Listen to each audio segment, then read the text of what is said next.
So why is the forest important, and what are my goals?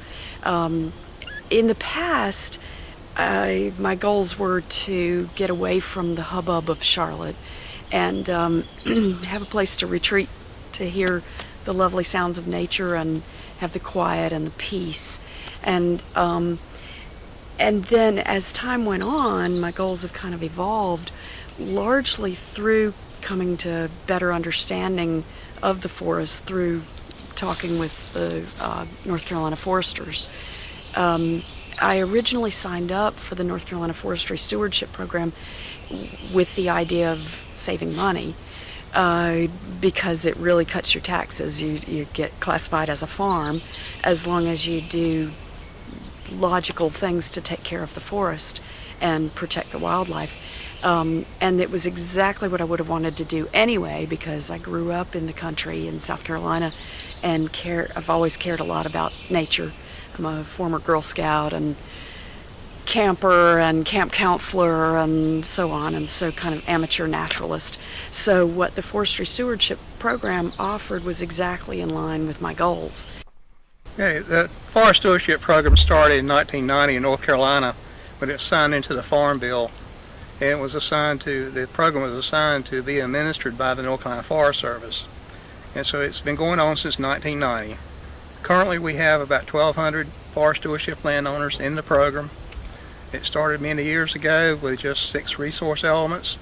The feds have increased some of the requirements as the program changed and needs arose.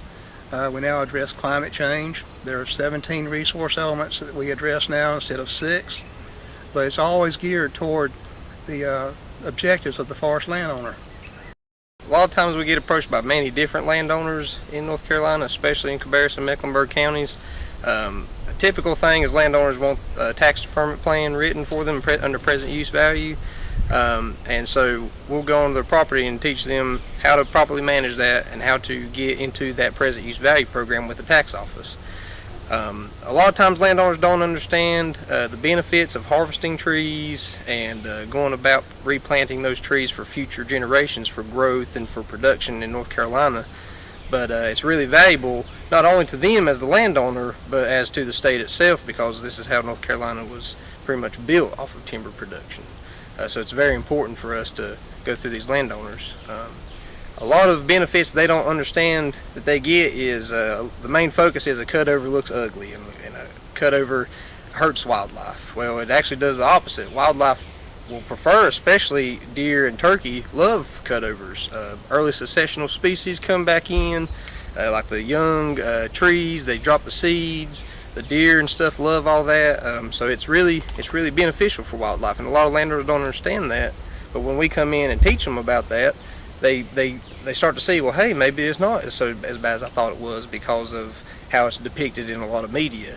But that's part of our job, is to educate these landowners in how important forest management is, proper forest management especially. Well, forest management plans, they are geared. They help with timber production, they help with wildlife. A big thing here in the Piedmont is taxes, so they help reduce property taxes for those landowners. Minimum 20 acres gets you that tax deferment. Like we've talked earlier, the biggest difference between a traditional forest management plan and stewardship plan is the wildlife component, the soil and water. Although those do factor into a traditional plan when it comes to timber harvesting, with the stewardship plan, timber harvesting is a focus, but it's not the sole focus. I'm a former Girl Scout and camper and camp counselor and so on, and so kind of amateur naturalist. So what the Forestry Stewardship program offered was exactly in line with my goals. And then over time, I learned that you could actually also, in addition to save money and retreat from the hubbub and enjoy the land, you could also share the land with friends. So we've had lots of parties here. We've rented horses and had birthday parties where everybody rides horses around this trail, and we have bonfires and so on. I also came to understand you could make money from your forest. And initially I didn't like that idea. When your team first asked me about why I wanted to do this and what were my goals, I said, oh, no, I wouldn't want to cut a tree. And then over time, you guys taught me that some of the land here was actually not good, healthy forest land.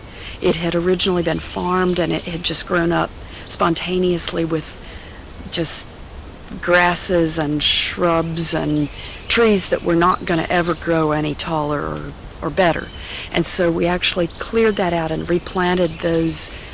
They were just kind of shrubby meadows. We replanted that with loblolly pine, which we can see later. And we actually clear cut about 18 acres across the street and about 5 acres on this side of the street that had reached their maturity, I guess was my way of understanding it. I'm sure foresters would explain it better. But anyway, we clear cut that and sold that and made about a little over $1,000 per acre. So about $25,000 came from that harvest, and then we replanted with loblolly pine about 11 years ago. So now we're just continuing to enjoy it and share it.